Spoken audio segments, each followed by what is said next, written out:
আল্লাহু আকবার, আল্লাহু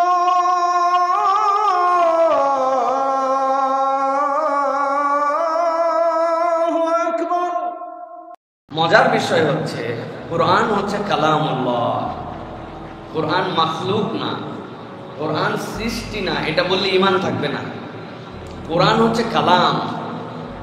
মানুষকে আল্লাহ সৃষ্টি করেছেন, আসমানকে সৃষ্টি করেছেন, জমিনকে সৃষ্টি করেছেন, কিন্তু কোরআন সৃষ্টি না। কোরআন হচ্ছে কালামুল্লাহ, আল্লাহর কথা। সুবহানাল্লাহ বিহামদিহি। ইন্টারেস্টিংটা কেন? পয়গম্বররা নিজের মুখে, নবীরা নিজেদের আল্লাহ রাব্বুল আলামিনের সাথে আবদারটা উপস্থাপন করেছেন, সেটাও গাইডেড বাই আল্লাহ, কিন্তু কথাটা ছিল পয়গম্বরের। কিন্তু আল্লাহ ওই কথাটাকে এত বেশি পছন্দ করেছেন, কথা পয়গম্বরের, আবেদন পয়গম্বরের, কিন্তু সেই আবেদনটা কোরআনে আসার কারণে আল্লাহ রাব্বুল আলামিনের কালাম হয়ে গেছে। সুবহানাল্লাহ। তাহলে 10 পয়গম্বরের 20 দোয়া মনে থাকবে ইনশাআল্লাহ। আমি সংক্ষিপ্ত সময়ে এগুলি আপনাদের কাছে সামারি করব এবং প্রত্যেক পয়গম্বরের নাম উল্লেখ করে কুরআনুল কারীমের কোন জায়গায় কি কারণে এই দোয়া তিনি করেছিলেন সংক্ষেপে আপনাদের কাছে বলতে চাই। এটা বলার উদ্দেশ্য আছে। বলার উদ্দেশ্য হচ্ছে যে আমরা যেন আমাদের জীবনে আমাদের যে চাহিদাগুলি আছে, অনেক চাহিদা আমরা পেশ করি, কিন্তু আল্লাহর নবী যারা ছিলেন তাদের এই চাহিদাগুলো আল্লাহ তাদের অন্তরে ঢেলে দিয়েছেন জন্য তারা চাহিদা পেশ করছেন। তাহলে এমন চাহিদা, যেই চাহিদা আল্লাহ কবুল করবেন জন্য তাদের মুখে উচ্চারণ করছেন। বান্দা যদি এই চাহিদাগুলা, পয়গম্বরদের চাহিদাগুলা নিজেরাও আল্লাহর কাছে ফরিয়াদ করে, আশা করা যায় আল্লাহ সেটা কবুল করবেন ইনশাআল্লাহ। এই হিসাবে আজকের আলোচ্য বিষয় তাহলে 10 পয়গম্বরের, মনে থাকবে ইনশাআল্লাহ। আল্লাহ আমাদেরকে এর উপর আমল করার তৌফিক দান করেন। সর্বপ্রথম আমরা আমাদের প্রথম পয়গম্বর হযরতে আদম আলাইহিস সালাম, তার দোয়া থেকেই আমরা, তার কামনা থেকে আল্লাহ রাব্বুল আলামিনের কাছে আমরা যেটা আল্লাহ রাব্বুল আলামিন কোরআনে উল্লেখ করেছেন সেটা আমরা উল্লেখ করতে যাই। আল্লাহ রাব্বুল আলামিন সূরা আরাফ এর 23 নম্বর আয়াতে আল্লাহ রাব্বুল আলামিন এটার বর্ণনা দিয়েছেন। হযরত আদম আলাইহিস সালাম আল্লাহর কাছে কি বললেন? আল্লাহ বলছেন, আদম আলাইহিস সালাম দুনিয়ার বুকে প্রেরিত হওয়ার পরে রব্বুল আলামিনের কাছে ফরিয়াদ দিতে শুরু করলেন। রব্বানা যালামনা আনফুসানা ওয়া ইল্লাম তাগফির লানা ওয়া তারহামনা লানাকুনান্না মিনাল খাসিরিন। কেবলমাত্র এটা একটা দোয়া নয়, এটা ঈমানদারদের জন্য বিজয়ের বার্তা। একবার যদি মুসলমানেরা, ঈমানদারেরা চিন্তা করে আল্লাহ রাব্বুল আলামিন কি কথাটা আদম আলাইহিস সালামের মুখে উচ্চারণ করালেন। আদম আলাইহিস সালাম বলছেন, রব্বানা যালামনা আনফুসানা, আমরা আমার অন্তরের প্রতি জুলুম করছি। আপনি অন্তরকে যেই দিকে ধাবিত হওয়ার দায়িত্ব দিয়েছিলেন আমার অন্তর সেদিকে যায় নাই। আমার অন্তর এমন হয়েছে, ইলাহ হিসাবে রব্বুল আলামিনকে কেবলমাত্র তার কথাই শোনার কথা, কিন্তু আমার অন্তর তো আমার নিজের অন্তরের কথাও শোনে। ওয়াত্তাবা ইলাহ ওয়াত্তাবা হাওয়া, সে তার অন্তরের অনুগামী হয়। আল্লাহ, এই জন্য আমি আমার অন্তরের প্রতি জুলুম করেছি। ওয়া ইল্লাম তাগফির লানা, আর আপনি যদি আমাদেরকে ক্ষমা না করেন, ওয়া তারহামনা, আর আপনি যদি আমাদের প্রতি দয়া না করেন, লানাকুনান্না মিনাল খাসিরিন, নিশ্চয় নিশ্চয় আমরা ক্ষতিগ্রস্তদের মধ্যে অন্তর্ভুক্ত হয়ে যাব। এবার আয়াতটা একটু পিছন দিক থেকে আসেন, একটু চিন্তা করে দেখেন আল্লাহ রাব্বুল আলামিন কি বোঝাতে চান। আল্লাহ রাব্বুল আলামিন বলছেন, যেই অন্তরের প্রতি আল্লাহ দয়া করবেন, যেই অন্তর অপরাধ করার পর আল্লাহ ক্ষমা করে দিবেন, তাহলে যদি আল্লাহ মাফ না করেন, যদি আল্লাহ দয়া না করেন, তাহলে ওই অন্তর তো হবে চরম ব্যর্থ, চরমভাবে ক্ষতিগ্রস্ত। কিন্তু যদি দয়া হয় আর যদি ক্ষমা হয়, তাহলে মানুষ এটার দ্বারাই সফল হয়ে যাবে। সুবহানাল্লাহ। এই জন্য আদম আলাইহিস সালাম 2টা আবদার এখানে আল্লাহর কাছে করেছেন। একটা হচ্ছে বান্দার জীবনে যত যাই থাক না কেন কোনোটাই চূড়ান্ত তার সফলতা নয়। বান্দা যদি চূড়ান্ত সফলতা পেতে চায় তাহলে বান্দাকে অবশ্যই আল্লাহর ক্ষমা আর আল্লাহর দয়ার ভিখারি হওয়া লাগবে। যার জীবনে আল্লাহর ক্ষমা নাই আর যার জীবনে আল্লাহর দয়া নাই, ওই জীবনটা দুনিয়ার বুকে অনেক আপডেটেড হলেও আল্লাহর কাছে ওই জীবনের কোনো দাম নাই, ঠিক না? দুনিয়ায় এরকম আপনি অনেক মানুষ পাবেন দুনিয়ার বুকে যাদের টাকা পয়সার কোনো অভাব নাই। এক নম্বর ধরি দুনিয়ার ইলন মাস্ক, কত টাকা পয়সা সেই কেবল জানে, হাজার হাজার কোটি ডলারের মালিক। তার বাড়িটা এত আপডেটেড, তার গাড়িগুলো এত আপডেটেড, আপনি কল্পনার মধ্যেও নিতে পারবেন না। দুনিয়ার চিন্তা বহু আগে বাদ দিছে এই বেটা। ও এখন মহাকাশ নিয়ে চিন্তা করে, উপর দিকে কেমনে থাকা যায়, কেমনে কি করা যায়। আর আমার এই মহল্লার ছোট্ট একটু একটা ভ্যান চালক, যার নুন আনতে পান্তা ফুরায়, কামাই রুজি নাই, বাড়ি থেকে যদি বলে 1 কেজি গরুর গোস্ত কিনে আনো, আর হার্টবিট বেড়ে যায়, কেননা 800 টাকা জোগাড় করা লাগবে। নামাজ কালামে অত আধুনিক নয়, নামাজ কালাম অস্বীকার করে না, রোজাও হয়তো তার কিছু গ্যাপ আছে। কিন্তু আজকে সন্ধ্যাবেলা যদি ওই দুনিয়ার 1 নম্বর সেই লোক মারা যায়, আর আমার এই ভ্যান চালকটাও মারা যায়, একজন ইমানের উপরে আল্লাহর ক্ষমা নিয়া আল্লাহর দয়ার উপরে মৃত্যুবরণ করেছে, আর একজন কালেমা ছাড়া মৃত্যুবরণ করেছে, পুরা দুনিয়ার মালিক। আরেকজনের নিজের ঘরই নাই, ভাড়া বাড়ি, কিন্তু কালেমা আছে। বুঝে থাকলে বলেন তো, কোরআন সুন্নাহর দৃষ্টিভঙ্গিতে কোন ব্যক্তিটা সফল, উনি না এই ভ্যানওয়ালা? আমার আল্লাহ রাব্বুল আলামিন বলছেন, আদম আলাইহিস সালাম তো সামগ্রিক দোয়া তোমাদের জন্য করে গেছে। রব্বানা যালামনা আনফুসানা ওয়া ইল্লাম তাগফির লানা ওয়া তারহামনা লানাকুনান্না মিনাল খাসিরিন। রব, সব পাইলাম, কিন্তু আমি যদি তোমার দয়া না পাই আর আমি যদি তোমার ক্ষমা না পাই, আমি ক্ষতিগ্রস্তদের অন্তর্ভুক্ত হয়ে যাব। এই জন্য ইমানদারের সবচেয়ে বড় কামনা থাকবে, আল্লাহ দুনিয়ার কিছু যদি না পাই, তুমি আমার রব হিসাবে তুমি আমাকে ক্ষমা করে দাও। তাহলে পয়গম্বররা জীবনের দিকদর্শন শিখাই দিয়ে গেলেন। 1 নম্বরে কি শিখালেন? যে তোমার জীবনে প্রথম কামনা হবে সবকিছুর আগে, আল্লাহ তুমি আমাকে ক্ষমা করো আর তুমি আমাকে দয়া করো। এটা হচ্ছে আদম আলাইহিস সালাম জীবন থেকে 2টা দোয়া আমাদের মনে থাকবে। হাত তুলে আগে কি? বাড়ি গাড়ি নারী টাকা পয়সা, হ্যাঁ, সবকিছুর আগে আল্লাহ তুমি ক্ষমা করে দাও আমাকে, আল্লাহ, আর তুমি আমার প্রতি দয়া করো। যার সাথে ক্ষমা আছে আর যার সাথে দয়া আছে, আল্লাহ রাব্বুল আলামিনের সব তার সাথে আছে। সুবহানাল্লাহ। অতএব এটা আমাদেরকে খুব করে মনে রাখতে হবে প্রিয় ভাইরা। এবার চলেন 2 নম্বরে। পৃথিবীর পাওয়ারফুল পয়গম্বর যারা ছিলেন, পুরা পৃথিবী যাদের আল্লাহ রাব্বুল আলামিন ক্ষমতা দিয়া, আল্লাহ রাব্বুল আলামিন এই দুনিয়ার রাজত্ব দিয়ে তাদেরকে সম্মানিত করেছিলেন, এরকম একজন পয়গম্বর হচ্ছেন হযরতে সুলাইমান আলাইহিস সালাম। নাম কি? সুলাইমান আলাইহিস সালাম। সুলাইমান আলাইহিস সালাম আল্লাহ রাব্বুল আলামিনের কাছে যে দোয়াগুলি করেছেন, আল্লাহ রাব্বুল আলামিনের কাছে তিনি 4টা দোয়া করছেন একই সাথে, এবং এই 4টা দোয়া এমন সিগনিফিকেন্ট যে এই 4 দোয়ার মধ্যে তার সকল শক্তি এবং প্রাপ্তিকে আল্লাহ রাব্বুল আলামিনের কাছে তিনি সমর্পণ করে দিয়েছেন। সুবহানাল্লাহ। সুলাইমান আলাইহিস সালাম আল্লাহকে কি বলছেন দেখেন। সূরা নামল, কোরআনের 27 নম্বর সূরা, 19 নম্বর আয়াত আল্লাহর কাছে তিনি বলছেন, রব্বে আউজি'নি আন আশকুরা নি'মাতাকাল্লাতী আন'আমতা আলাইয়া ওয়া আলা ওয়ালিদাইয়া ওয়া আন আ'মালা সালিহান তারদা।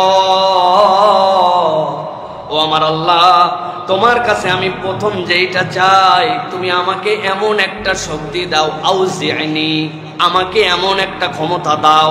কি জন্য? আল্লাহ তুমি আমাকে যা দিছো, আন আশকুরা নি'মাতাক, আমি যেন তোমার নিয়ামতের কৃতজ্ঞতা আদায় করতে পারি। সুবহানাল্লাহ। অনেক দোয়া আল্লাহর কাছে করি, কিন্তু কখনো এইটা আল্লাহর কাছে দোয়া করি নাই, আল্লাহ তোমার নিয়ামতের তো কৃতজ্ঞতা আদায় করে শেষ করতে পারবো না, কিন্তু আমাকে অন্তত এমন একটা দিল, এমন একটা শক্তি দাও, তুমি আমাকে যে নিয়ামত দিছো ওই নিয়ামতের অন্তত যেন কৃতজ্ঞতা আদায় করতে পারি। আল্লাহু আকবার। এইটা একটা বোধের জায়গা, এইটা একটা ভালো লাগার জায়গা। আপনি আল্লাহর নিয়ামত যদি কল্পনা না করেন তাহলে মাথার মধ্যে নিতে পারবেন না, এটা একটা ভিন্ন শক্তি। সুলাইমান আলাইহিস সালাম ওইটাই চাইছেন, আল্লাহ আমার বাথরুম যেটা আছে খালি পায়ে আমি আমার বাথরুমে যাই না, আমার বাথরুমের ভিতরে স্পঞ্জের স্যান্ডেল ব্যবহার করি। কিন্তু 3 মাস যাইতে না যাইতেই যেই বাথরুমে আমার 10 ধাপ 20 ধাপের বেশি দেওয়া লাগে না, ওই বাথরুমের স্যান্ডেলটার নিচে ক্ষয়ে যায়। ওই ছোট্ট ছোট্ট যেই ফিতাগুলি পায়ের নিচে কষ্ট দেয়, ওইটা স্লিপারি হয়ে যায়। আমাকে ওই বাথরুমের স্যান্ডেলটা পরিবর্তন করা লাগে, 3 মাস 4 মাসের স্যান্ডেল ফেলে দেওয়া লাগে। নিজের বাথরুমের ভিতরে যেখানে 10-20 ধাপও হাঁটার সুযোগ নাই, পড়লাম, ওয়াশরুম সারলাম, গোসল করলাম, বেরোয় আসলাম। কিন্তু রব্বুল আলামিন ওই যে আমি মায়ের পেটের থেকে হওয়ার পরে হাঁটতে শুরু করলাম, আজকে আমার বয়স 30 বছর, 40, 50, 60, আমি আমার পায়ের নিচে যে জুতা দেই, জুতার হার হচ্ছে সারাদিনে 10%, বাকি 90% খালি পায়ে থাকি। পুরা বাড়িতে খালি পায়ে ঘুরি, মসজিদে খালি পায়ে আসি, যেখান থেকে বের হয় খালি পায়ে যাই, বিছানায় খালি পায়ে উঠি, সব জায়গায় আমার পা খোলা। রব 3 মাসে যদি বাথরুমের ভিতরে জুতার তলা খোয়া যায়, তাইলে তো আমার পায়ের তলা খোয়া আমার কোমর পর্যন্ত অন্তত পক্ষে খোয়া যাওয়ার কথা, কারো কারো কাল্লা পর্যন্ত। রব তুমি কিভাবে বানাইলা? আমার পায়ের নিচের পায়ের জুতা খোয়ায়, কিন্তু আমার পায়ের নিচের চামড়া তো আমার শেষ হয়ে গেল না। রব আমি তোমার কাছে এমন একটা ক্ষমতা চাই, আউজিনি আন আশকুরা নি'মাতাকাল্লাতী আনআমতা আলাইয়া, তুমি আমার প্রতি যে নিয়ামত দিয়েছো ওই নিয়ামতের কৃতজ্ঞতা আদায় করার মতো আমাকে একটা শক্তি দাও। এইটাই দোয়া। সুবহানাল্লাহ। কৃতজ্ঞতা কি করব সেটা পরে, ওইটা আদায় করার মতো একটা শক্তি দাও, একটা বুঝ দাও, একটা বিবেক দাও, একটা জ্ঞান দাও। আমি তো তোমার নিয়ামতই দেখতে পাই না। আল্লাহ রাব্বুল আলামিন আপনার জন্য ওই মায়ের পেটের থেকে হওয়ার পরে দাঁত উঠায় দিলেন, তাই তো না? মায়ের পেটের থেকে হওয়ার পর তো দাঁত উঠে গেল, বলতেছেন যে 1 বছর যখন খাবার উপযুক্ত ওই সময় দাঁত আল্লাহ যখন লাগবে তখন উঠাইলেন। ওই মায়ের পেটের থেকে হওয়ার পরের থেকে বাচ্চার আঙুলের নখ ফালায় দিচ্ছে, নখ বড় হয়ে গেলে মুখের মধ্যে খোসা লাগায় বাচ্চা, দাঁত ফেলে দেয়, এই জন্য নখগুলা ফেলে দিতে হয়। কিন্তু ওই বাচ্চার 1 বছর পরে দাঁত উঠলো, ওই দাঁত বাড়তে বাড়তে 70 বছর পর্যন্ত আসলো, দাঁত তো আর বাড়লো না, দাঁত থেমে গেল, কিন্তু নখের বাড়া তো কমলো না। ভ্রুর চুলগুলা এই মাথার থেকে মাত্র 4 আঙ্গুল উপরে, 1 মাসের মধ্যে চুল না কাটলে এলোমেলো, কিন্তু আমার ভ্রুর চুল কে থামাই দিল? 2টাই তো কালো, 2টাই তো চুল, এটাও তো বাড়ে, কিন্তু দাঁতটা বাড়ে না। আল্লাহ আমি তো তোমার কোনো নিয়ামত খুঁজে পাই না, আল্লাহ আমাকে শক্তি দাও, তোমার কৃতজ্ঞ বান্দা যেন হতে পারি। যে নিয়ামত আমাকে দিয়েছো ওইটার দোয়াটা আল্লাহর কাছে নবী করেছেন। সুবহানাল্লাহ। এরপর আল্লাহ রাব্বুল আমিনের কাছে তিনি দোয়া করতেছেন, ওয়া আন আ'মালা সালিহান তারদা, এমন একটা আমল করার তৌফিক দাও যে আমলে তুমি আল্লাহ খুশি হয়ে যাও। যেমন তেমন আমল না, আল্লাহ আমি ক্ষুদ্র গোলাম, আমার তৌফিক অত বেশি না, আমি রাত্রে ঘুমাইলে একটু গভীর রাত্রে ফজরে উঠতে পারি না, কষ্ট হয়ে যায়, আমি তাহাজ্জুদের সময় দাঁড়াতে পারি না, কিন্তু তুমি আল্লাহ আমাকে নিঃশ্বাস দেওয়া বন্ধ করো নাই। আল্লাহ আমি অক্ষম, বড় দুর্বল, কিন্তু পয়গম্বর দোয়া করতেছেন এমন ইবাদত করার তৌফিক দাও যে ইবাদতে তুমি আল্লাহ খুশি হয়ে যাও। সুবহানাল্লাহ। কামনা দেখেন আল্লাহর কাছে। এরপরে তিনি দোয়া করতেছেন, ওয়া আদখিলনি বিরহমাতিক, আল্লাহ আর একটা ছোট্ট ফরিয়াদ দেই, এই গোলামকে তোমার রহমতের ভিতরে ঢুকায়া নাও। সুবহানাল্লাহ। আমি তোমার রহমতের বাহিরে থাকতে চাই না, তোমার দয়ার ভিতরে আমাকে ঢুকায় নাও। আল্লাহ রাব্বুল আমিনের কাছে বলতেছেন এরপরে আর যেমন তেমন রহমতের মধ্যে না, ফি ইবাদিকাস সলিহিন, তোমার নেককার বান্দারা যে রহমতের মধ্যে ঢুকে সফল হয়ে গেছে, আমি পরীক্ষামূলক জীবন চাই না, আমি নেককারদের ভিতরে ঢুকে যেতে চাই। সুবহানাল্লাহ, কি ইউনিক দোয়া আল্লাহর কাছে করছেন। আল্লাহ তোমার কৃতজ্ঞতা আদায় করার মতো যোগ্যতা দাও। আই রব্বুল আলামিন আমাকে এমন আমল করার তৌফিক দাও যেটা তুমি খুশি হও। সব আমল আমি পারবো না, কিন্তু তুমি খুশি হও ওইটা আমার দিয়ে করাই নাও।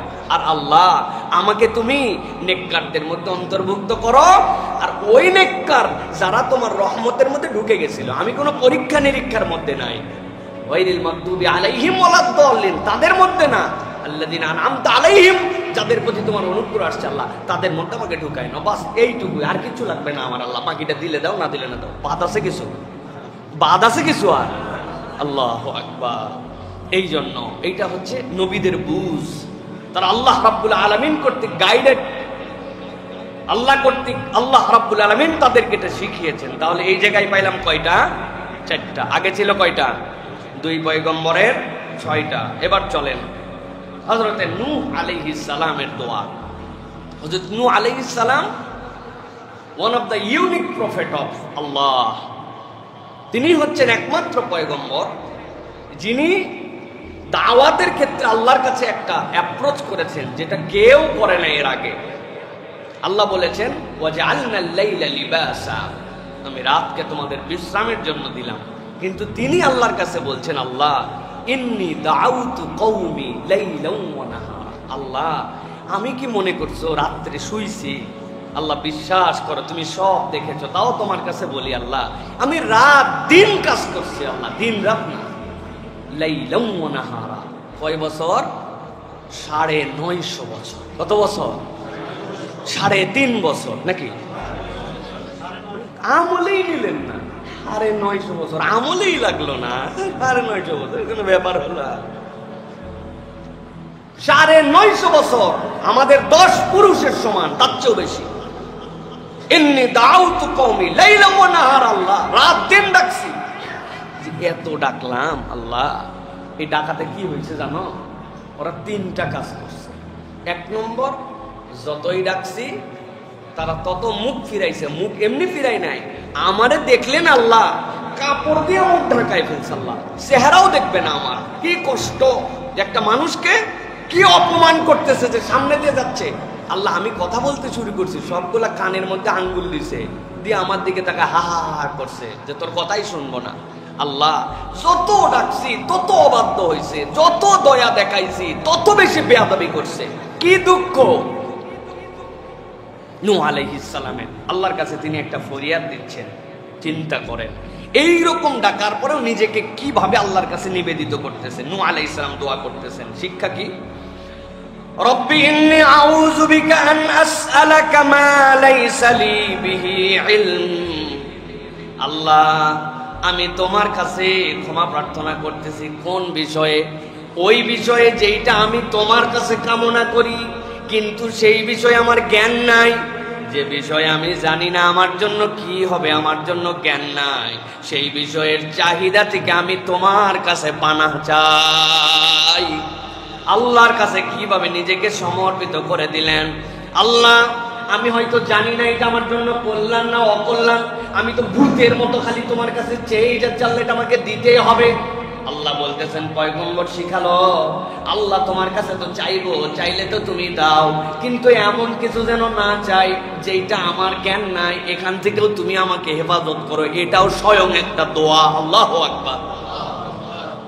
পয়গম্বর বলতেছেন ওয়া ইল্লা তাগফিরলি ওয়া তারহামনি আকুম মিনাল খাসিরিন, আর আমি তো জানি তুমি যদি আমাকে ক্ষমা না করো আর দয়া না করো, আমি আল্লাহ বিভ্রান্তদের মধ্যে, খাসেরদের মধ্যে, যারা ক্ষতিগ্রস্ত তাদের মধ্যে অন্তর্ভুক্ত হয়ে যাব।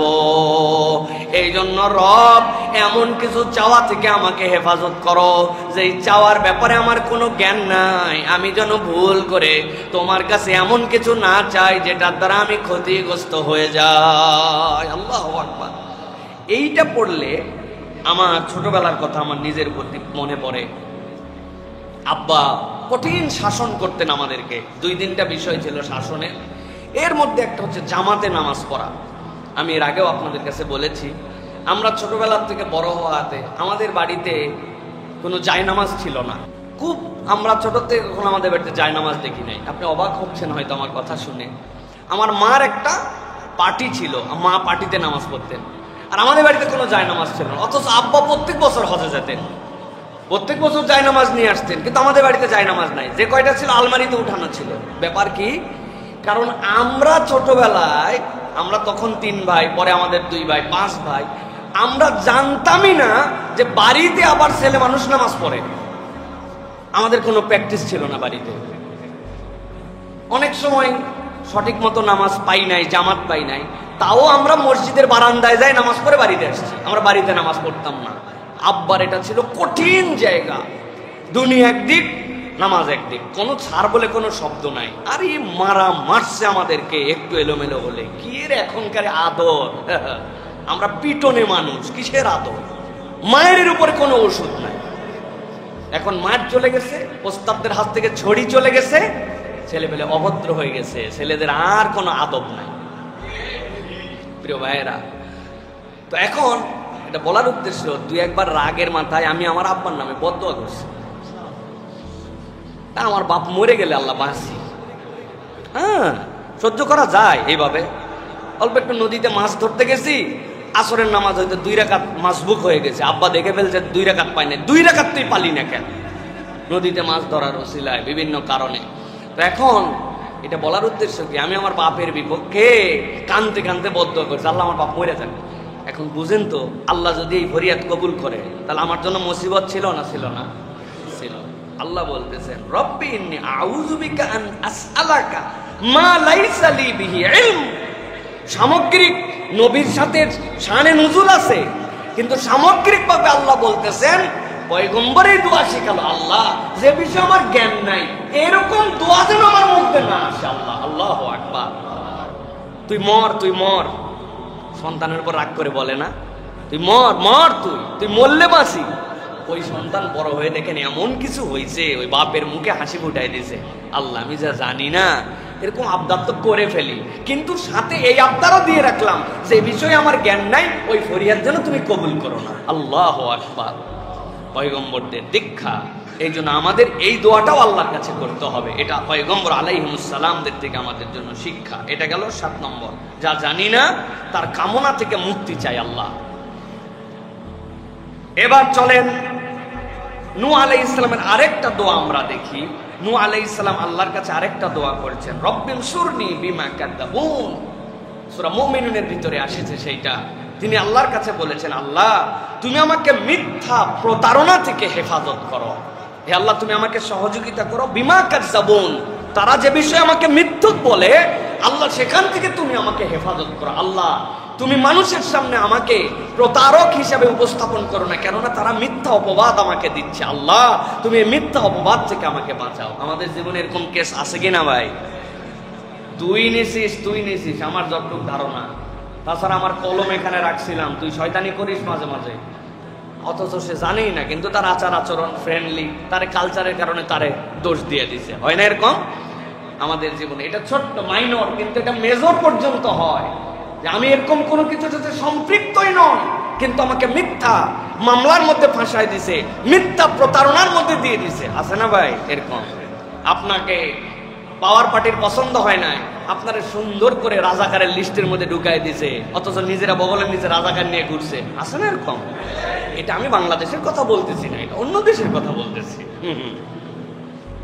মানে আগে ধরে নিয়ে গেছে, তারপরে মামলা দেওয়া হবে, গায়েবী নাম দেওয়া হবে। লক্ষ লক্ষ পরিবারে এরকম কষ্ট দিছে, লক্ষ লক্ষ মানুষকে। আল্লাহর মার এমনি আসে না, আল্লাহর মার এমনি আসে না। রব্বুল আলামিন দেখেন, চোখের ফোঁটাগুলা দেখেন, অন্ধ হয়ে যেন না, চোখ কান খোলা রাখেন। কোন কালের কোন জালেমকে আল্লাহ ছাড়েন না, সে যেই জুলুম করুক না কেন, কোন জালেমকে আল্লাহ ছাড়েন না। হুজুর জালেম হোক আর গায়রে হুজুর জালেম হোক, জুলুম করবে যে পস্তাবে সে। এটা আল্লাহ রাব্বুল আলামিনের ফায়সালা। আল্লাহর কাছে উনি শিখাচ্ছেন এই জন্য, রব্বিনসুরনি বিমা কাযাবুন। আল্লাহ অনেকে আমার নামে মিথ্যা কথা বলতে পারে, যা আমি না তা বলতে পারে। আল্লাহ তুমি আমাকে তার বিপক্ষে বিজয়ী করো, আল্লাহ তুমি আমাকে যেন ওইটার মধ্যে নিমজ্জিত করো না। সুবহানাল্লাহ। এরপরে 4 নম্বর পয়গম্বর হযরত দাউদ আলাইহিস সালাম। দাউদ আলাইহিস সালাম আল্লাহর ইউনিক পয়গম্বর, সকল পয়গম্বরই ইউনিক, কিন্তু দাউদ আলাইহিস সালামের কারণে আমাদের এই ঘরবাড়িগুলো আমরা এই শেপে দেখতে পাচ্ছি। তাছাড়া পাহাড় কেটে কেটে বড় বড় এই যে পুরা খুঁটি নিয়ে আসতে হতো আমাদেরকে, কিন্তু দাউদ আলাইহিস সালাম এই খুঁটির ফাউন্ডার। এই স্টাইল করা যায় এটা উনি দেখাইছেন, রড দিয়ে সুন্দর করে কেমনে বেরি বানাতে হবে, কেমনে ভিতর দিয়ে লম্বা করতে হবে, লোহাকে ইচ্ছা মতো বানায়া কোনটা ডাব কাটার জন্য বানাবেন, কোনটা হচ্ছে গরু জবাই দেওয়ার জন্য বানাবেন, কোনটা মুরগির চামড়া সেলার জন্য বানাবেন, আপনি কোনটারে খুন্তা বানাবেন, কোনটারে চামচ বানাবেন, এটা দাউদ আলাইহিস সালামের আল্লাহ রাব্বুল আমিনের দেওয়া জ্ঞান। উনি গেলে হাত দিলেই নরম হইতো, উনি শুধু দুনিয়ার শেপ বানায় দিয়ে গেছে। আমরা ওইগুলোর আধুনিক সংস্করণ ব্যবহার করতেছি, যা যন্ত্রপাতি সব দাউদ আলাইহিস সালাম ওই সময় তৈরি করে দেখাই দিয়ে গেছেন। সুবহানাল্লাহ। সব সব একবারে কোদাল থেকে শুরু করে যা দেখেন আপনি সব তার শেপ দেওয়া। এটা আল্লাহ রাব্বুল আমিন মানুষের মধ্যে এরপরে আমাদের মধ্যে ট্রান্সফার করছেন, সেখান থেকে আমরা বের করি। এই দাউদ আলাইহিস সালাম তিনি আল্লাহর কাছে দোয়া করতেছেন, আল্লাহর কাছে 2টা দোয়া তিনি করছেন। যেরকম পয়গম্বর ওরকম দোয়ার পাওয়ার। রব্বানা আফরিক আলাইনা সাবরান ওয়া সাব্বিত আকদামানা ওয়ানসুরনা আলাল কওমিল কাফিরিন। সূরা বাকারার 250 নম্বর আয়াত। আল্লাহর কাছে দাউদ আলাইহিস সালাম বলছেন, আল্লাহ আমি অত কিছু চাই না, তুমি আমাকে যা যা দিয়েছো তার প্রতি আমি অনেক বড় কৃতজ্ঞ। কেবল আল্লাহ আমি 2টা নিয়ামত তোমার কাছে চাই। আফরিক আলাইনা সাবরান, আল্লাহ ধৈর্য অর্জন করতে পারি, ধৈর্যের উপরে যেন থাকতে পারি, ওই শক্তিটাও তুমি দিও। তুমি তো বলছো ধৈর্য ধরতে হবে, কিন্তু আমি তো পারি না আল্লাহ। এখন ধৈর্য ধরার আদেশ, ওই ধৈর্যের উপরে যেন থাকতে পারি, সেই ক্ষমতাটাও তুমি আমার বাড়ায় দাও। সুবহানাল্লাহ। আল্লাহ তোমার কাছে আরেকটা ফরিয়াদ করি, ওয়াসাব্বিত আকদামানা ওয়ানসুরনা আলাল কওমিল কাফিরিন, আর আমার পাটাকে তুমি দৃঢ় রেখে দাও। অপরের শক্তি দেখে, কাফের মুশরিকদের পাওয়ার দেখে, তাদের আধিপত্যবাদ দেখে, তাদের ঐশ্বর্য দেখে, তাদের সাংস্কৃতিক আগ্রাসন দেখে, তাদের জামা কাপড় দেখে, তাদের স্টাইল দেখে, তাদের মুভি দেখে আমি যেন তাদের দিকে মাইল না হই, কাফের মুশরিকদের দিকে। আমার পা যেন ইসলামের উপরে, হেদায়েতের উপর অটল অবিচল থাকে, আমি যেন আমার রবের প্রতি অটল অবিচল থাকতে পারি। অনসুরনা আলাল কওমিল কাফিরিন, আল্লাহ কাফের মুশরিকদের উপরে সব সময় তুমি আমাকে সহযোগিতা করো। সুবহানাল্লাহ। 2টা দোয়া মাত্র। আল্লাহ যার উপরে ধৈর্য ধরতে পারি তার উপরে আমাকে সক্ষমতা দান করো। যারা তালেব ইলম আছেন তাদের জন্য বলবো, সবরের উপরে পড়ালেখা করা দরকার। সবর 2 ধরনের, একটা হচ্ছে সবরুল উলিয়া, আরেকটা হচ্ছে সবরুস সুগরা। ছোট সবরটা কি? একজনের সাথে কথা হচ্ছিল, গালি দিতে পারতাম কিন্তু মুখ দিয়ে নিয়ন্ত্রণ করছি, গালি দেই নাই। বাচ্চাটা অসুস্থ আছে, পেরেশান হয়ে যেতে পারি, কিন্তু না, আল্লাহ রোগ দিয়েছে, আল্লাহ ভালো করবে। আপনি ধৈর্য ধরে আছেন। বউয়ের সাথে কটা কাটাকাটি হয়েছে, মনটা করো খারাপ, চাইলে বউয়ের সাথে উল্টা পাল্টা আমিও কথা বলতে পারতাম, না ধৈর্য ধরে আসি। এগুলো ধৈর্য, কিন্তু এগুলো সব ছোট ছোট ধৈর্য। আরেকটা হচ্ছে বড় ধৈর্য। বড় ধৈর্যটা কি? হুদুদুল্লাহ, যেটা আল্লাহর যে সীমারেখা, দুনিয়া একদিক হয়ে যেতে পারে, আমি আল্লাহর সীমারেখা পার করে কখনো যাই না। অভাবে ভিক্ষুক হয়ে যেতে পারি কিন্তু সুদে জড়িত হই না, আল্লাহর হুদুদ এইটা। রোজা রাখতে রাখতে নিজে শুকায় যেতে পারি, বিয়ে করার সক্ষমতা নাই, কিন্তু জেনার দিকে কখনো চোখ তুলে তাকাতে পারি না, এটা হুদুদ, আল্লাহ রাব্বুল আলামিনের সীমারেখা। আল্লাহ বলতেছেন যারা আল্লাহর সীমারেখাকে অতিক্রম করে না, ওটা হচ্ছে সবচেয়ে বড় সবর। ওই জায়গায় অটল অবিচল থাকা এত সোজা নয়, শয়তান কৌশলে শেষ করে ফেলে। কাতার থেকে, আমেরিকা থেকে আসছি, এসে কাতারে নামছি, না সরি দুবাই থেকে আসতেছি। আসার সময় পুরা ফ্লাইট তো আল্লাহর রহমতে গেলে আরেক মুসিবত, মনে করেন যে পুরা ফ্লাইটের সব লোকজনের সাথে মুসাফা হাই হ্যালো করতে আপনার কোনো আরাম বিরাম বলে আর কিছু নাই। আমার ভাইয়েরা মহব্বত করে। আমি খেয়াল করে দেখছি যে আমি বসছি, খাবারের মেনু দিছে, আমি খাবারের মেনুগুলা দেখলাম, দেখে চেক করার পরে ওদেরকে বললাম, জিজ্ঞাসা করলাম সব হালাল? ইয়েস, এভরিথিং হালাল। Okay fine. তো ভাই তারপরে অত হালাল খাওয়ার দরকার নেই, তো আমার ভেজিটেবল যেগুলো আছে এগুলোতে খাইলাম। একজন দেখলাম পাশে ডানে বামে তাকায়া ছোট এত বড় একটা বোতল নিছে, এতটুকু। ওরা জিজ্ঞাসা করে যে কি ড্রিঙ্কস খাবেন, আপনি যদি বিয়ার খেতে চান, হুইস্কি খেতে চান, কোক পেপসি খেতে চান, নর্মাল জুস খেতে চান, পানি খেতে চান, যা চাবেন তাই দিবেন। একটা পরিমাণ আছে। তো ডানে বামে তাকায় এইটুক দিছে, আর একটা গ্লাসের মধ্যে 3 খণ্ড বরফ দিছে।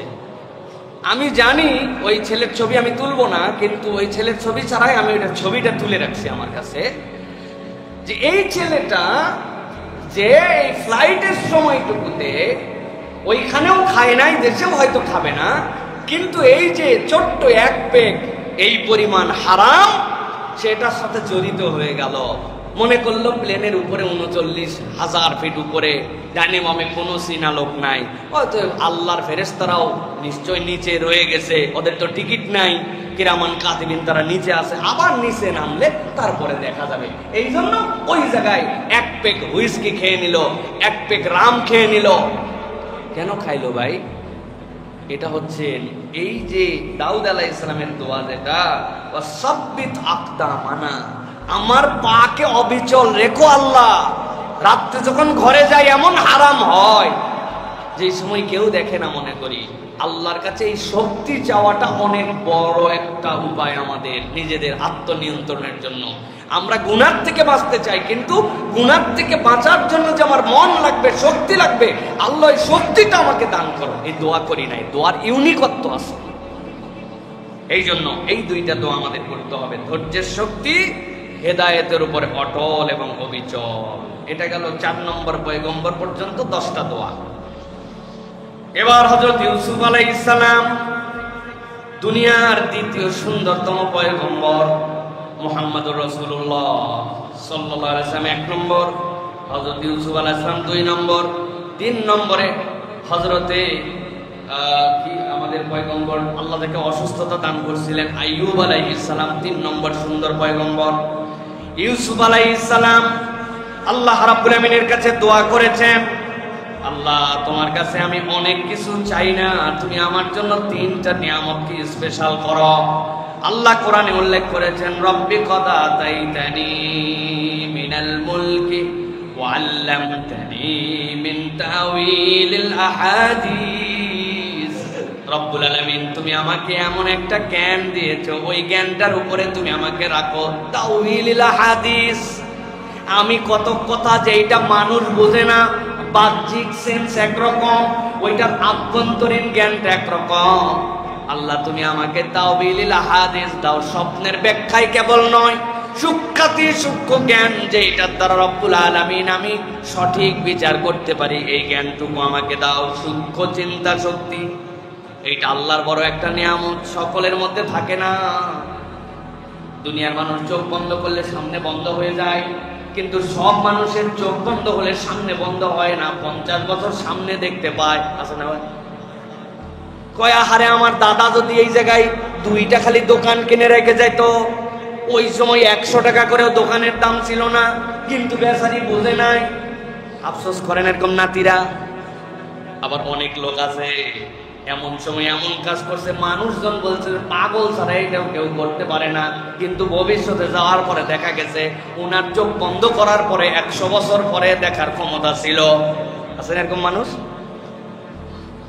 আল্লাহ রাব্বুল আমিনের কাছে বলছেন, ওয়াল্লামতানি মিন তাউইলিল আহাদিস ফাতিরিস সামাওয়াতি ওয়াল আরদ أنت ولي في الدنيا والآخرة توفني مسلما والحقني بالصالحين। রব্বুল আলামিন তোমার কাছে আমি এটা এমনি এমনি চাই নাই, আমি জানি তুমি হচ্ছে আল্লাহ। কি আল্লাহ? ফাতিরিস সামাওয়াতি ওয়াল আরদ, আসমান জমিন যতগুলা আছে ওইগুলার স্রষ্টা তুমি। আনতা ওয়ালি ফিদ দুনিয়া ওয়াল আখিরাহ, এই রব্বুল আলামিন তুমি হচ্ছ আমার জন্য অভিভাবক, দুনিয়া এবং আখিরাতে। আল্লাহ যেহেতু আমাকে তুমি সূক্ষ্ম একটা জ্ঞান কামনা করেছি, ওই সূক্ষ্ম জ্ঞানের আলোকে আমি আর দুইটা ফরিয়াদ তোমাকে বলতেছি।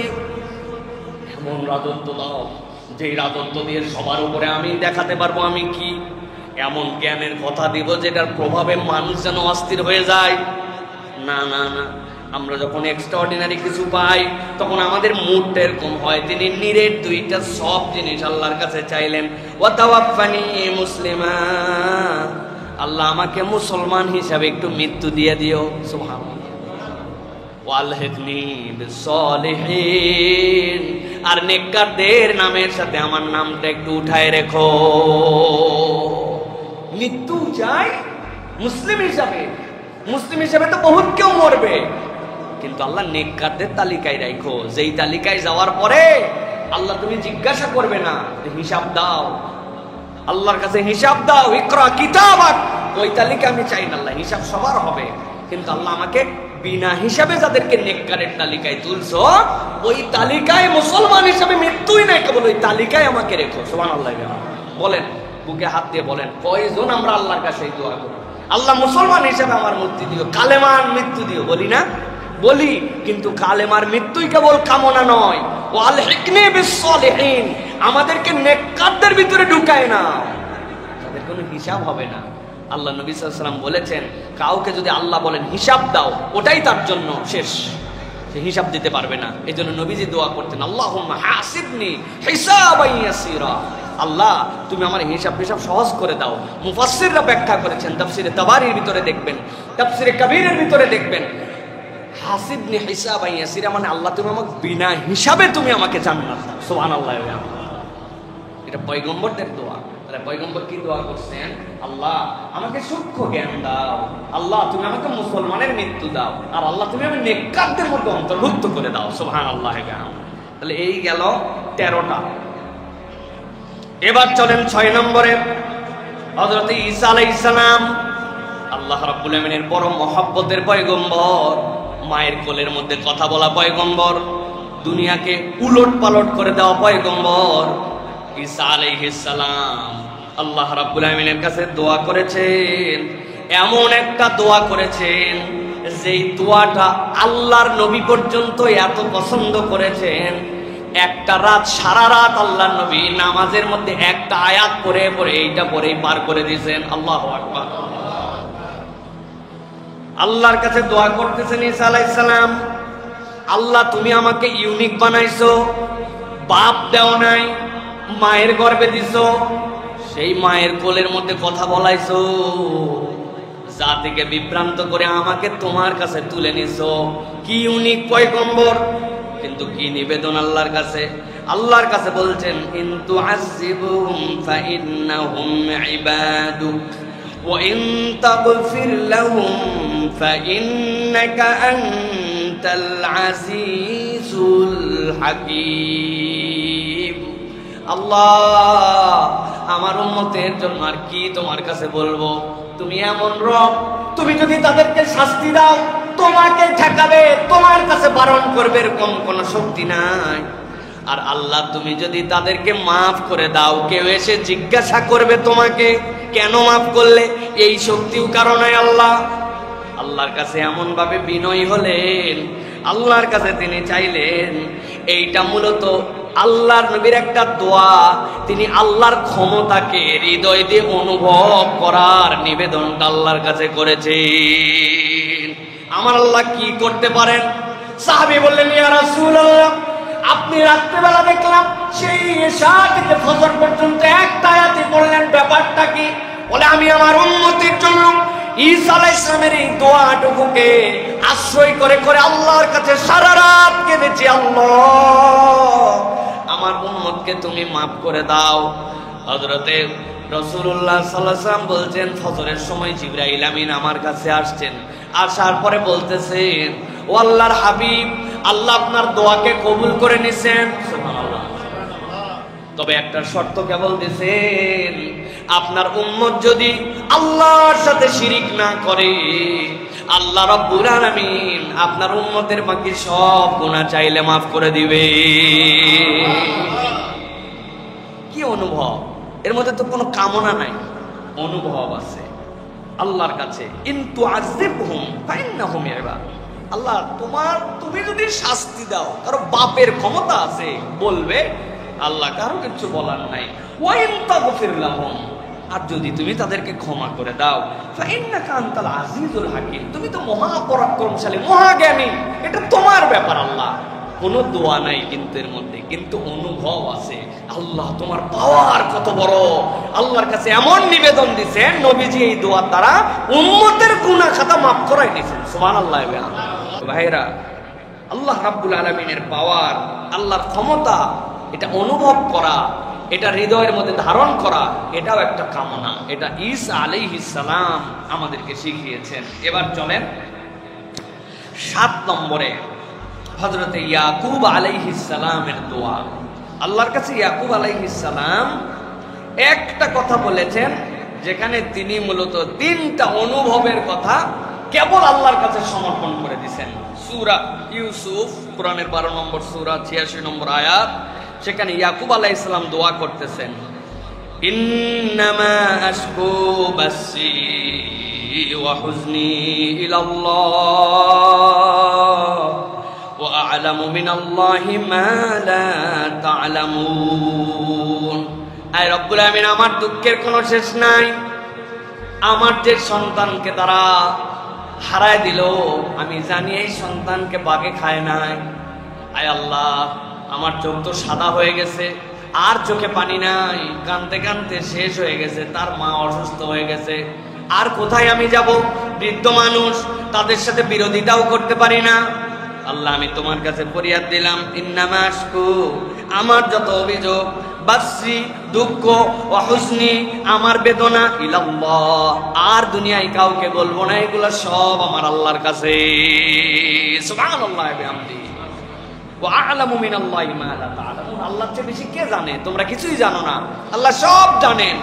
উনি শিখাচ্ছেন যে আমার শেষ এবং প্রথম 2 ভরসা স্থলের নামই হচ্ছে আল্লাহ। আমার ভরসা, যিনি আমাকে অনুভব করেন, তিনি হচ্ছেন আল্লাহ। আমি আপনাদের কাছে এর আগেও বলেছি, আল্লাহ 2টা নাম আছে, একটা হচ্ছে শাকির আর একটা হচ্ছে হালিম। মনে আছে আপনাদের? আল্লাহ কেন হালিম? আল্লাহ আপনার দুঃখ কিভাবে বোঝেন? আল্লাহ আপনার দুঃখ ওইভাবে বোঝেন, এই যে আমাদের ঢাকাতে যে কার্গোতে আগুন ধরলো, পুড়ে গেল, আগের দিন $1 লক্ষ ঔষধ আনছে, প্রোডাক্ট আনছে একজন, ওই দিনই খালাস করবে, সব পুড়ে গেছে। $1 লক্ষ মানে প্রায় দেখা যাচ্ছে 120 কোটি টাকা। তাহলে ওই লোকটা নিঃস্ব হয়ে গেল। আমরা পেপারে দেখলাম, খবর দেখলাম, ওই লোকের সাক্ষাৎকার দেখলাম। যদি ইমানদার হয় খারাপ লাগার কথা, খারাপ লাগে নাই ভাই? আহা, ইস, লোকটা এত বড় ক্ষতি হয়ে গেল, আহারে। এই পর্যন্ত বললাম, কিন্তু বলেন তো, ওই লোক অন্তরে যে ব্যথাটা পাইছে, দুঃখটা পাইছে, ওই যে মাইলস্টোন কলেজ স্কুল পুড়ে গেল, যে বাচ্চাটা 6 বছর বয়স, প্রথম স্কুলে দিছে, ওই দিন আসতে চাচ্ছে না, মা বলছে না যাওয়া লাগবে, আহা দিয়ে গেছে, আর ওই দিন পুড়ে গেল বিমান উপর থেকে পড়ে।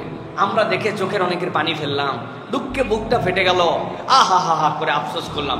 কিন্তু বুঝে থাকলে বলেন, ওই যে 120 কোটি টাকার লস, যেই বেটার মনের ভিতরে দুঃখ, আর যেই বেটার বাচ্চা মারা গেল, ওই বেটার মনের ভিতরে দুঃখ, আপনার আমার আফসোস আর দুঃখ দিয়া সমান সমান হবে?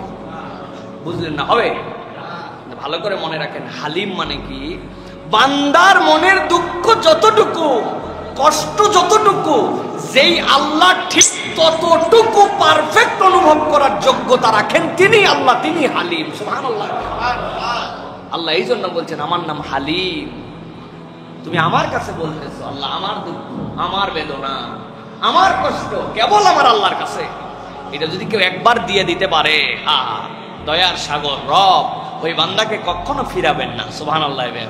এমন ফিরাইছেন ইয়াকুব আলাইহিস সালামের কাছে, ইউসুফরে দিয়া দুনিয়া ও ইতিহাস অদল বদল হয়ে গেছে, হয় নাই?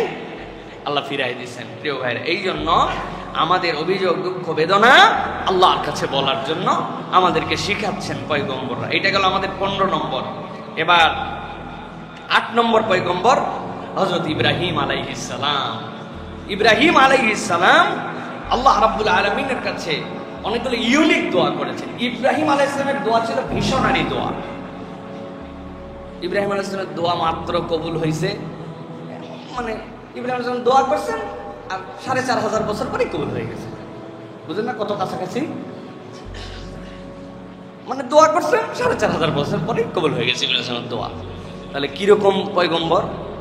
আল্লাহর কাছে বলতেছেন ওই জিয়ারফ ইব্রাহিমুল কওয়াইদ মিনাল বাইত ওয়া ইসমাঈল, আল্লাহ ইসমাঈলে নিয়া তুমি বলছো খানায় কাবা বানালাম, রব্বানা তাকাব্বাল মিন্না ইন্নাকা আনতাস সামিউল আলিম, আল্লাহ তুমি সব সময় এটা কবুল করে নাও। আল্লাহ বললেন তোমার কথা ঠিক আছে, এইভাবে এটা কবুল হবে না, ভিন্নভাবে। কি দোয়া করো?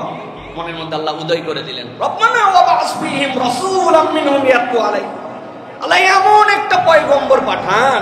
এই যে ইসমাইল বেটা জোগাড়ি ছিল আমার সাথে, এই জোগাড়ির বংশে সে যেন উম্মতের কাছে তেলাওয়াত করে, তাজকিয়া করে, ইউআল্লিমুহুমুল কিতাব ওয়াল হিকমা, হিকমত শিখায়, কিতাব শিখায়।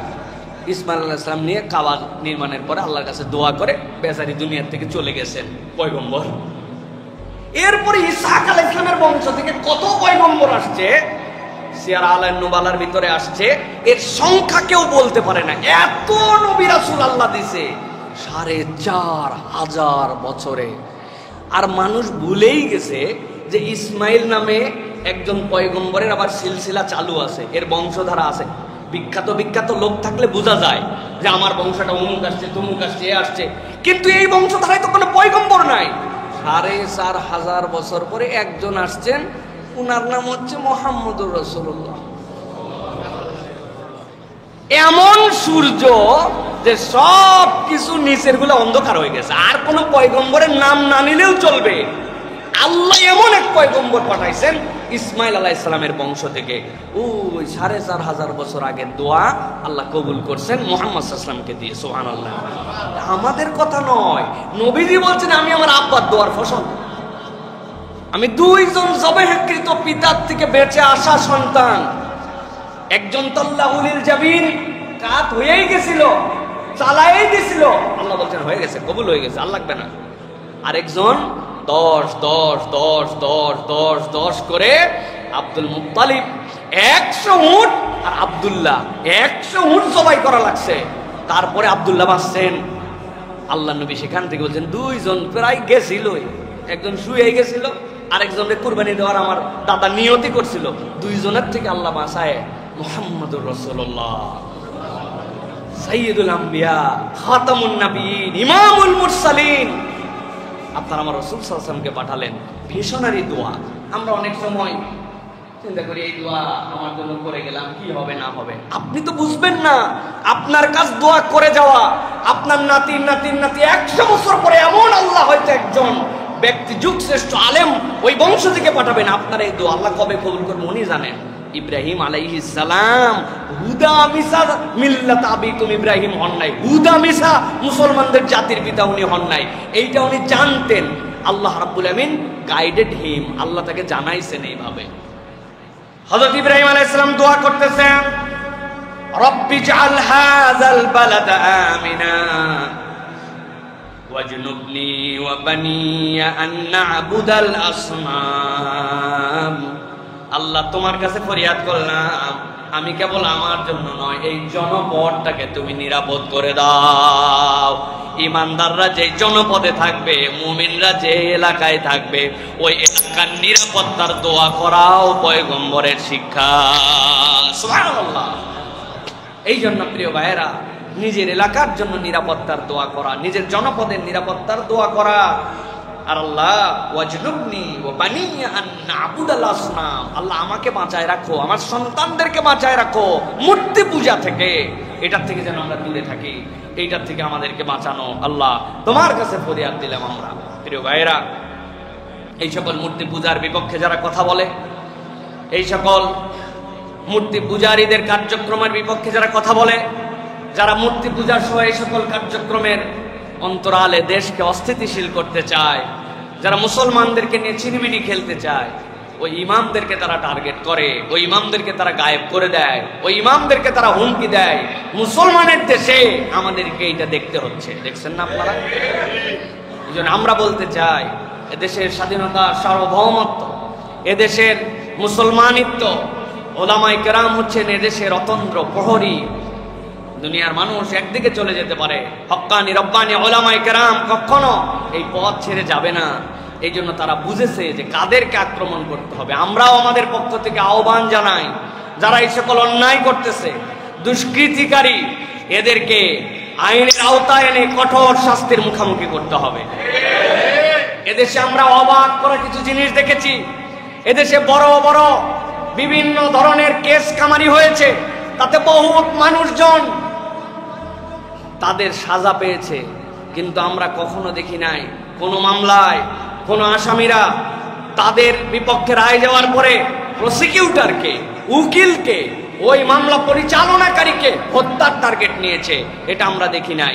একমাত্র আমরা দেখেছি সিলেটের আদালতে এবং চট্টগ্রামে আমরা দেখেছি যে এই সকল উগ্রবাদী দল যারা, এদের বিপক্ষে রায় থাকার কারণে এদের ভিকটিম, এদের যে সকল কুলাঙ্গার খবিস, ওদেরকে গ্রেফতার করার পর ওই আইনজীবীকে পর্যন্ত তারা হত্যা করেছে। তারা বাংলাদেশের সবচেয়ে বড় ষড়যন্ত্রকারী এবং সবচেয়ে বড় সন্ত্রাসী সংগঠন হচ্ছে ইসকন, ঠিক আছে?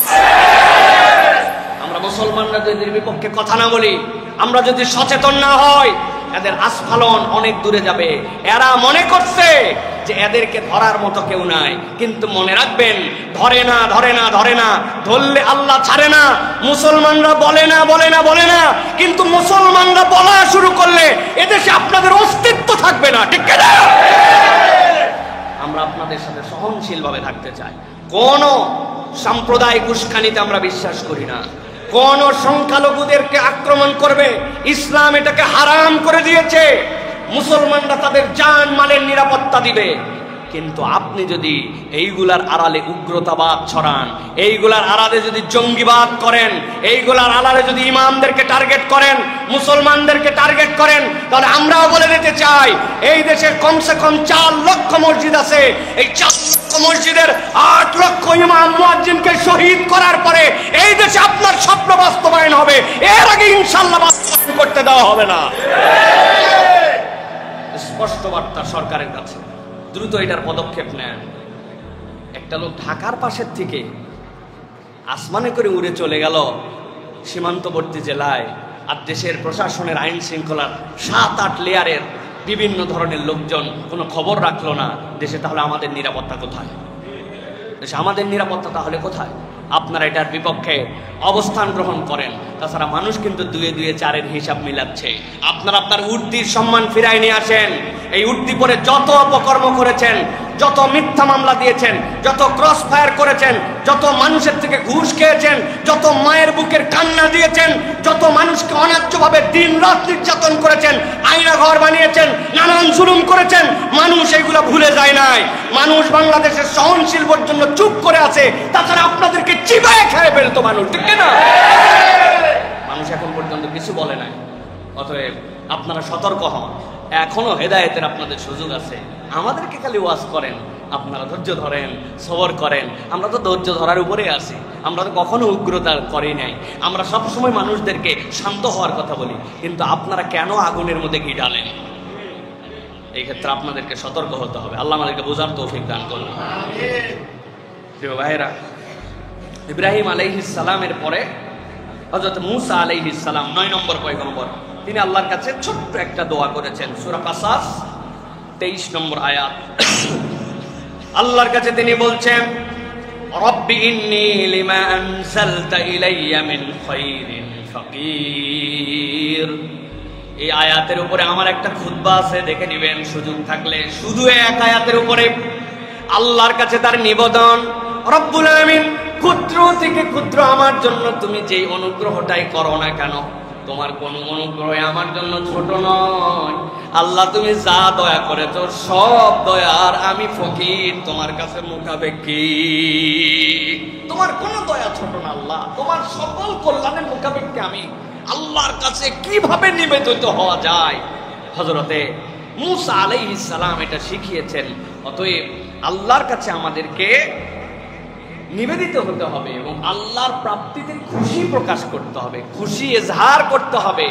আমরা অনেক সময় খুশি হতে পারি না, আমাদের মধ্যে কখনোই সন্তুষ্টির হাসি আসে না, ছোট্ট একটু কিন্তু থাকে। আমি মাঝে মাঝে বোঝানোর জন্য বলি, জিজ্ঞাসা করে চাচা কেমন আছেন? আলহামদুলিল্লাহ বাবা ভালো আছি। আমি জিজ্ঞাসা করি যে 2 সেকেন্ড কুঁতলেন কেন? কোথার মানে কি? ওই কথা মানে হচ্ছে মানে পুরাটা না, এরকম আছে না ভাই? আন্দাজে আছে বলেন না, বলেন আমরা, আবার কয় আছে, মানা করছি না? আমরা এই প্র্যাকটিস তো আমাদের। কোনো কিছুতে ডাইরেক্ট আমরা খুশি হতে পারি না, হৃদয় থেকে আসে না। রেজাল্ট কেমন হয়েছে? হয়েছে আলহামদুলিল্লাহ। মানে উনি আরো চাচ্ছিল। ওই সময় অসুস্থ হয়ে শীতর হয়ে থাকলে, পরীক্ষা না দিয়ে 1 বছর পরের বার ফেল করে পরীক্ষা দেওয়া লাগলে ঠেলাটের বাইতো, এটা একবারও কল্পনা করে নাই উনি। এই জন্য কোনোটাতেই ডাইরেক্ট খুশি হতে পারে নাই। এই জন্য মুসা আলাইহিস সালাম আল্লাহর কাছে শিখাচ্ছেন, রব্বি ইন্নী লিমা আনজালতা ইলাইয়া মিন খায়রিন ফাকির। তুমি যা দয়া করো আমার প্রতি তার ভিখারি আমি আল্লাহ। আমি তোর কাছে ভিক্ষুক আল্লাহ, আমি ফকির তোর কাছে আল্লাহ, তুই যা দিবি তাতেই খুশি আছে। এটা হচ্ছে রবের কাছে নিবেদিত হওয়া। বান্দা যদি এই ফরিয়াদ একবার দিতে পারে, আল্লাহ কি দেয় জানেন? আল্লাহ তারে ঘর জামাই রাখে নিরাপত্তা দিয়ে সেইখান থেকে নিয়ে আল্লাহ রাব্বুল আমিনের উপর পয়গম্বর বানায়া, তারপরে আল্লাহ রাব্বুল আমিন বাইতুল মুকাদ্দাসের ক্ষমতা তার হাতের মধ্যে দিয়ে দিয়েছেন। সুবহানাল্লাহ। আল্লাহ এমন দেওয়া দিছি, চিন্তা করো না কেমনে কি করা লাগবে এটা আমি জানি। খালি ছোট্ট একটা আবেদন করছে আল্লাহর কাছে, কোনো জায়গা ছিল না, অল্প একটু ছায়া, ওই ছায়ার নিচে বসে আছেন, দেখলেন এসে কেউ কেউ পানি খাচ্ছে ওই জায়গায়। তারপরে দেখলেন একদল মেয়ে আসলো, তারা পাশে দাঁড়ায় আছে। কেন? আমার আব্বা দুর্বল, আমরা মেয়ে ছেলেদের সাথে মিশি না। উনি একটু পানি খাওয়াই দিলেন, তারপরে বললেন তুমি চলতে শুরু করো। দেখলো যে, বললো তুমি সামনে যাও, মেয়েরা সামনে যাবে, উনি পিছনে যায় না, তাহলে মেয়েদেরকে দেখা যাবে। উনি সামনে যায়, মেয়েরা বলে যায় ডানে যান বামে যান। এরকম করতে করতে আসলো, মেয়েরাই বললো মানুষ অনেক দেখছি কিন্তু এরকম সলিড যুবক পাই নাই। আল্লাহ রাব্বুল আমিন তকদির পুরা ইউটার্ন করে ঘুরাই দিলেন। সুবহানাল্লাহ। এই মুসা আলাইহিস সালাম ছোট্ট একটা কথা, আপনি তাফসীরে পড়ে দেখবেন, এই কথা আল্লাহ এত পছন্দ করছেন যে আল্লাহ কোরআনে উল্লেখ করে দিয়েছেন। সুবহানাল্লাহ। সর্বশেষ আপনার আমার প্রিয় রাসূল যিনি পূর্ণতা দিয়ে গেছেন, নবী আলাইহিস সালাম তো অনেক দোয়া করেছেন। আমি কোরআন থেকে 3টা দোয়ার কথা আপনাদের কাছে বলবো, 18, 19, 20। কিন্তু এই 3 দোয়ার মধ্যে আল্লাহ নবী এমন দোয়া করেছেন, সকল পয়গম্বর যদি এইটা জানতেন, যেহেতু নবী সবার শেষে আসছেন, উনার আর দোয়াই করতেন না, এই দোয়াই করতেন। আল্লাহর কাছে ফরিয়াদ করছেন। আল্লাহ নবী সাল্লাল্লাহু আলাইহি সাল্লাম একটা বড় ফরিয়াদ, রব্বি আদখিলনি মুদখালা সিদকিন ওয়া আখরিজনি মুখরাজা সিদকিন ওয়াজআলনি মিন লাদুনকা সুলতানান নাসীরা। এই রব্বুল আলামিন, আমি তোমার কাছে অনেক কিছুই চাই, কিন্তু এমন একটা জিনিস আমি চাই কোন পয়গম্বর চিন্তাও করে নাই, এভাবে বলে নাই। আমি আমার উম্মত সহ সেটা তোমার কাছে চাইলাম।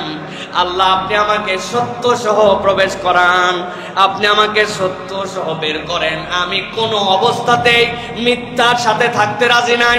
আমার প্রবেশটাও হবে সত্যের সাথে, আমার সেখান থেকে চলে আসাটাও হবে সত্যের সাথে, আমার ভালোবাসাটাও হবে সত্যের সাথে আল্লাহর জন্য, আমার ত্যাগ করাটাও হবে সত্যের জন্য, আল্লাহ রাব্বুল আমিনের জন্য সত্যের সাথে। আল্লাহ, আর আমি কোথায় এটার প্রবেশ করতে চাই? আল্লাহর কাছে বলতেছেন এই প্রবেশ যেমন তেমন জায়গায় নয়। ওয়াজআলনি মিন লাদুনকা সুলতানান নাসীরা, এমন ক্ষমতা আমাকে আপনি দেন যেইটার সাথে আপনার সাহায্য থাকবে। সুবহানাল্লাহ।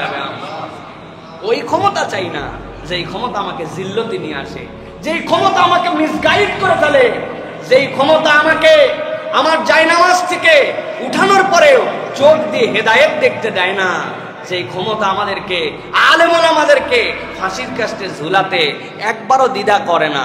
আল্লাহ ওই ক্ষমতা আমি চাই না। ক্ষমতা কোনটা চাই? যেটার সাথে তোমার নুসরত আছে, যেটার সাথে তোমার সাহায্য আছে। আল্লাহ আমাকে ওই ক্ষমতা দাও আল্লাহ, আর আমাকে সত্যের সাথে ঢুকাও, সত্যের সাথে বের করো। আমি মিথ্যা প্রতারক, ভিতরে একরকম উপরে একরকম। এরকম মানুষ মিরপুর অঞ্চলে নাই না ভাই? আবার কয় আছে, মানে আমার মন এক মুখ এক, আমি 2 নম্বর। এরকম মুনাফিক মার্কা মুসলমান আছে না ভাই? নামাজের ইসলাম মানবে, রোজার ইসলাম মানবে, আল্লাহর জমিনে আল্লাহর বিধান আসুক, এইটা বললে মন কালা, তখন দল খোঁজে, আছে না? এই কথা বললে হুজুর খারাপ, আল্লাহ সাইফুল্লাহ ভাই কিন্তু এরকম মনে করছিলাম না, এই নিয়ে দেখি দল করে। আরে আমার বাপ দাদার 14 গোষ্ঠী থেকেও দল করে নাই, তুমি কিসের দল খোঁজো? একটা দল করি, সেটা হচ্ছে আল্লাহর দল, ঠিক কিনা? যতদিন হায়াত আছে ততদিন সত্য কথা বলবে ইনশাআল্লাহ। আজকের কথা না এটা, 15 বছর হবে আর কয়দিন পরে এই একই জায়গায়, 15 বছর বহু হুমকি ধামকি বহু কিছু গেছে। আপনারা সবাই সামনের কম বেশি পুরাতন লোকেরা সাক্ষী আছেন, কিন্তু আল্লাহর দয়ায় আলহামদুলিল্লাহ বলি নাই, কিন্তু মিথ্যা কথা বলি নাই, আল্লাহ সাক্ষী। বলি নাই, হয়তো কোনো কারণে হয়তো কোনো একটা কথা বলা দরকার ছিল, কিন্তু কোনো কারণে বলি নাই, কিন্তু বললে সেটা সত্য বলছে, মিথ্যা কথা বলি নাই, আলহামদুলিল্লাহ। সুতরাং প্রিয় ভাইয়েরা, আমাদেরকে হকের উপরে থাকতে হবে। নবী শিখাইছেন যে আমি সত্য সহ ঢুকবো, সত্য সহ বের হবো, এর উপরে থাকবো, তারপরে যা হয় হবে, এই তো নাকি? এই মঞ্চ রুটি রুজি না, এই মঞ্চ হচ্ছে আমানত। এইটা যদি আলেমরা ঠিকঠাক মতো আলহামদুলিল্লাহ মনে রাখেন, তাহলে ইনশাআল্লাহ এই জাতি বিভ্রান্ত হবে না ইনশাআল্লাহ। প্রিয় ভাইয়েরা, এটা গেল রাসূল সাল্লাল্লাহু আলাইহি ওয়াসাল্লামের একটা দোয়া। নবীজি আরেকটা দোয়া করছেন। মুসলমান এই দোয়া জানেন, এরকম একজন মুসলমানও নাই, কিন্তু আমার নবীর আগে কেউ এই দোয়া করে নাই। রব্বানা আতিনা ফিদ দুনিয়া হাসানা ওয়া ফিল আখিরাতি হাসানা ওয়া কিনা আযাবান নার। আয় রব্বুল আমিন, দুনিয়ায় কল্যাণ দাও, আখিরাতেও আমাকে কল্যাণ দাও, আর রব্বুল আমিন তুমি আমাকে জাহান্নামের আযাব থেকে রক্ষা করো। সুবহানাল্লাহ। সব দোয়ার মধ্যে নবী আকরাম সাল্লাল্লাহু আলাইহি ওয়াসাল্লাম ঢুকাই দিয়েছে, আর দুনিয়া মাজরাউল আখিরা। আপনার দুনিয়াহীন হলে হবে না, তবে দুনিয়া যেন অন্তর ফুটা করে ঢুকে না যায়। ওই যে নৌকার উদাহরণ দিয়েছিলাম আপনাদের কাছে, এক লোক বলছে আই লাভ ইউ ওয়াটার, বলছে লোকজন ভালোবাসে বউরে, আর তুই ভালোবাসিস ওয়াটার রে, ব্যাপার কি? আমি জেলে মানুষ, ফিশারম্যান, অতএব আমাকে মাছ ধরতে হয়, আমার মাছ পানিতে, আমার জাল পানিতে, নাও ভাসে পানিতে, পানিরে না ভালোবাসতে হবে? ওই বলছে এটা তো শিক্ষা দেওয়া দরকার। বেক্য বলছে যে শোন, যে যারে ভালোবাসে তার মিলন হওয়া লাগে।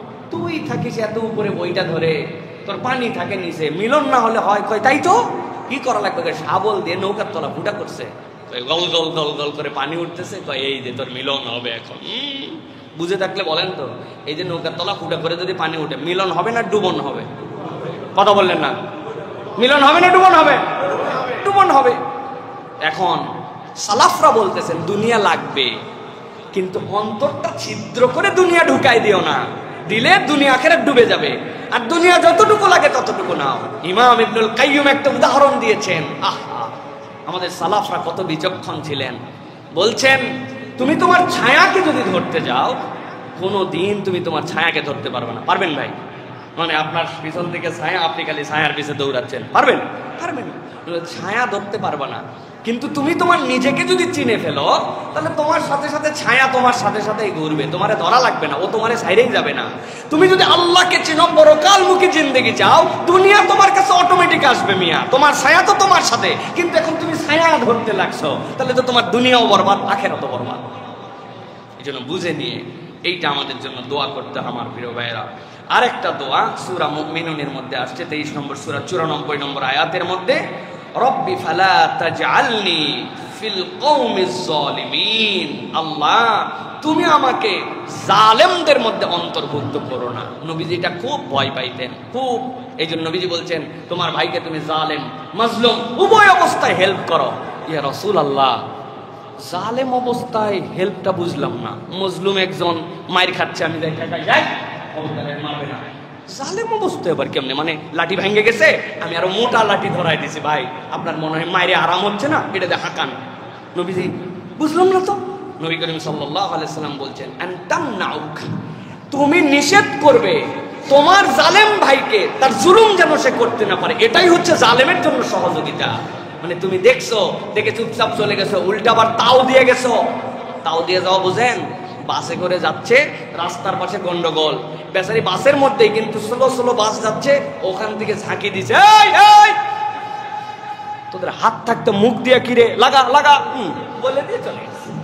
না ওই জায়গায় অংশগ্রহণ করতে পারছে, না কিছু করতে পারছে, কিন্তু একটু বাতাস দিয়ে গেছে। হাত থাকতে মুখ দিয়ে কি, ওইও চিন্তা করছে, তাই তোরে আরে লাগা, কিলাকিলি শুরু হয়ে গেছে। আমরা বাতাস দেই।